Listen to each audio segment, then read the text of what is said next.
Hi, this is Rick from 4Community, creating community spaces so you can connect with others and also with God. Here's a little illustration, something that I use with clients when they want me to show up as a coach, and we're working together on me helping them reach their dreams. They have an idea, they've got a dream, they've got a vision, they have a big goal. The concept is they have something that they want, but they don't have it right now. Let's just call that a vision. It's a lot of work to go from where we are today to having that thing that we want. And so I share a simple idea to start the conversation about what point A, point B, and point C is on reaching visions. Point A is your starting point. Point C is that end goal, that thing that you want. And point B is the ultimate derailer. Point B is the thing between point A and point C that's in your way, that may stop you from any forward momentum. For example, if you want to learn how to play the guitar, and that's kind of what I'm doing right now. I'm brushing up on my guitar skills, and I'm going through some of the pain in getting my chops back. A is your soft, pampered fingertips and your left-handed gimpiness. Okay. That point C might be playing every chord, including every barred chord, every power chord, and that good finger picking strategy you want, so you can play in that garage band with your friends. B, point B, in between where you are now and that thing, that destination where you want to be, is the weekly lessons, the daily hour-long practices, the fingertips that feel like they're bleeding when you tap them, they're on fire, the cramped hands from learning bar chords, the sacrifice of not going anywhere, no going to the movies, no going out with your friends because you're locked inside your room, practicing and practicing and practicing. B is the pain. Now, here's the point that I'm trying to make. Here's the point of this illustration. What's going to keep you going when you're in that B place? Maybe you're just a little bit better than you were when you started. Maybe you're good enough now. Maybe it's too hard, but at least you have a little bit more onto your journey. What's going to stop you from giving up? C, that point C, that vision, that dream is going to stop you. When I begin coaching someone, and I'm doing this very quick and shallow, I try to share with them how important it is to visualize and make their dream, vision, goal, future as tangible as possible so they can touch it. Because the thing that keeps us moving forward is the idea that we know where we're going and we already see it, that it's so accessible. It's our strong why. I know why I'm going through the pain right now. I'm enduring the pain. I'm living through the sacrifice. And my why, my reason is powerful. I know, not too deep. So here's why I start with this illustration. Here's how it helps me to set up the text and the idea that I want to share with you today. No lie, no exaggeration. Life is hard and can really suck sometimes. Like a lot, it can suck sometimes. Like so much. Life can suck so much that we get stuck. We can wallow, we can catastrophize, we can ruminate and get ourselves into a dark place we can't get out of. We can get really, really low. As Jesus followers, trying to live in a culture that counters your values, that really sucks. Sucks for me. Not having a voice really sucks. So, what do we do about it? What is there to stop us from giving up, calling it quits, checking out? It's that C, that point C of coaching. It's the big why, the real thing that we're moving towards. It's the vision, the dream, the outcome that we really want. So that's where I'm going. In this video, we're looking at 1 Peter chapter 1, verse 3-5. And we're looking at the big why, the vision, the outcome that makes a life that includes pain and sacrifice worth it. Before we go any further, remember that if you like this content, would you please subscribe? That would be totally awesome. 1 Peter chapter 1, verses 3-5. All praise to God, the Father of our Lord Jesus Christ. It is by his great mercy that we have been born again, because God raised Jesus from the dead.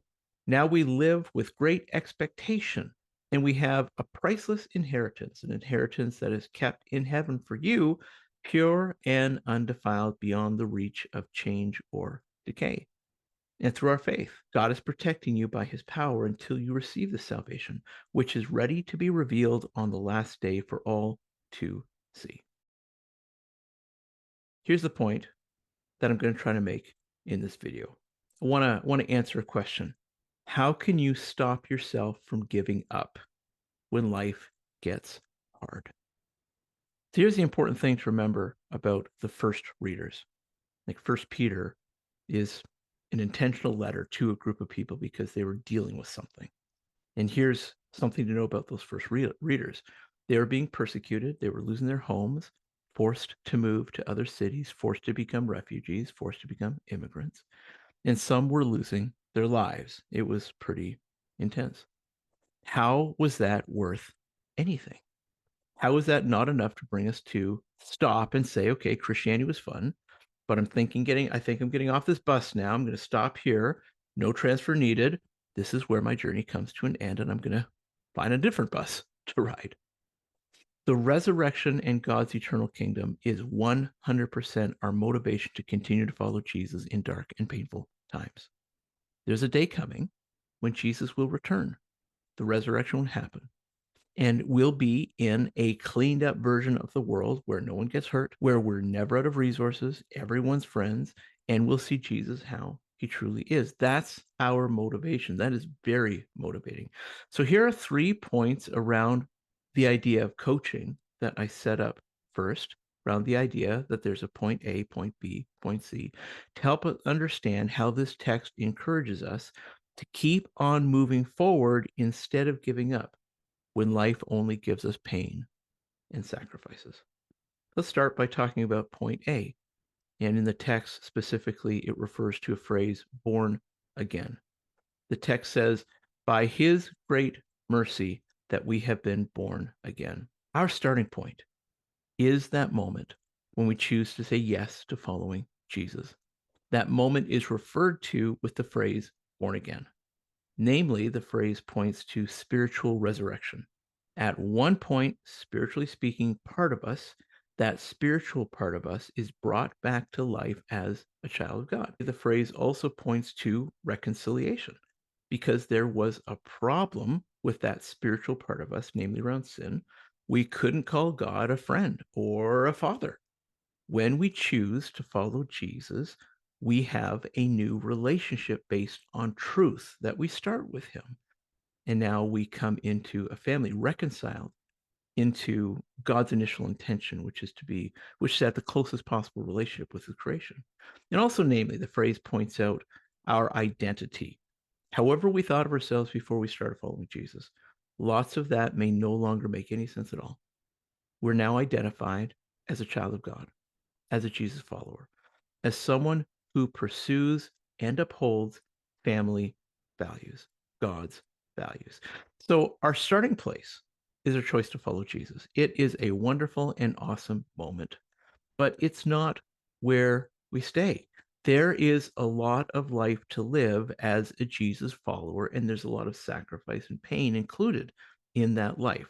I mean, the book of Matthew in the New Testament, it describes the life of living as a Jesus follower as a person who takes up their cross, like Jesus carried his cross to a hill, was crucified and died on it.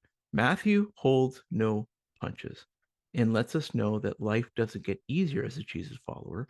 In some ways, it gets a lot harder. So look where the text immediately goes after talking about being born again. Immediately after, it points out point A, the starting point where we all are. Peter instantly goes to point C because point C is really going to matter when we're in that point A zone. So let's talk about point C, resurrection and God's kingdom. The text says, we live with great expectation, and we have a priceless inheritance, an inheritance that is kept in heaven for you, pure and undefiled, beyond the reach of change and decay. This is going somewhere. None of us were meant to be living in pain. None of us were meant to be untrusting of each other, always having to watch our back, locking all of our doors, teaching our kids how to be street smart. This isn't how it was meant to be. And it's not how it's meant to stay. God's got a better plan for how this needs to be and is going to be. God's plan isn't for us to choose to follow Jesus just to keep this experience of pain and sacrifice going. God's plan is the return of Jesus, the resurrection, and the eternal reality where no one's in pain. Everyone's needs are met, relationships are healthy, and we all know God is a friend. Now, here's our big why behind being a Jesus follower. Here's our big why when it comes to us not losing the motivation to keep on going and not giving up. God loves us so much that he doesn't want to leave us like this. So he's got a plan to make things much better. Perfection is in our future. The reason why we don't give up is because we know where we're heading. In just a little while, things are going to be okay. In just a little while, God's going to fix the messes that we've caused, and we're going to have an awesome experience. And of course, I say this in faith. It's not like I've seen this. This is our living hope. And I referred to our living hope in the last week's video as well. Our living hope, the hope of Jesus' return, the resurrection, and eternity. It's our big why. It's the big why for our continued determination or resolve as we press on through pain and sacrifice and all else that can suck the life out of life. When we set our minds in the reality of our living hope, it becomes our North Star when life is hard, which brings me to that point B spot, the hard part, the living day to day. That point where we may want to give up, we may want to stop, we may want to lose hope. God is with you. The text says, and through your pain, God is protecting you by his power until you receive this salvation. We have the shared experience of life as both good and bad, fulfilling and life-sucking, happy and sad, low moments, high moments, great seasons and traumatic seasons. I love the word perfection in the text here, despite our experience, which can be utterly disheartening. Despite our experience, God is our unmovable constant, a whisper away, an ever-present rock and anchor attaching us to that promise, our living hope, which can't be taken away from us in our darkest and most painful moments. What's going to help us keep moving forward right now, today, as we're faced with our problems? What's going to stop us from giving up? The thing the text refers to as our inheritance. That's Jesus' second coming, the resurrection, and our participation in a better future. I'm really looking forward to talking about this coming Sunday, 6 o'clock on Zoom. If you want to connect with us, we have a Facebook group. You can see the link in the bottom, in the description of the YouTube video. You can click on that link to follow along in the community, and also you can reach out to us there to ask for the Zoom link. Pretty easy. Click the Facebook link and you'll get us. So that's it from me to you for now. Would you please like? Would you please share?